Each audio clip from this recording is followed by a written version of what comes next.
বিলম্ব না করে প্রশ্নোত্তরের আলোকিত ভবনে আমরা প্রবেশ করি।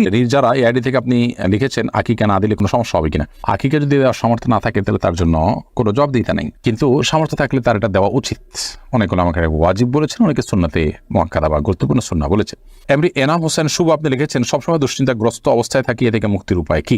দুশ্চিন্তা থেকে মুক্তির জন্য বেশ কিছু আমল আছে, যেমন একটি দোয়া আছে আল্লাহুম্মা ইন্নী আউযু মিনাল হাম্মি ওয়াল হাযানি, এই দোয়াটা পড়বেন। আবার কোরআনে কারীম অর্থ সহকারে বুঝে পড়ার চেষ্টা করবেন, কোরআনকে সময় দিবেন।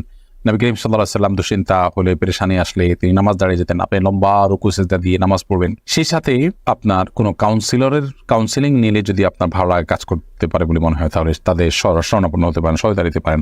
আল্লাহ তাআলার কাছে সাধারণ দোয়া তো আপনি করবেনই। পাশাপাশি নাহিদ হাসান লিখেছেন আমার দাড়ি এক মুষ্টির কাছাকাছি কিন্তু অসমান, অর্থাৎ বড় ছোট হয়ে বাড়ে, সেক্ষেত্রে কি কেটে সমান করা যাবে?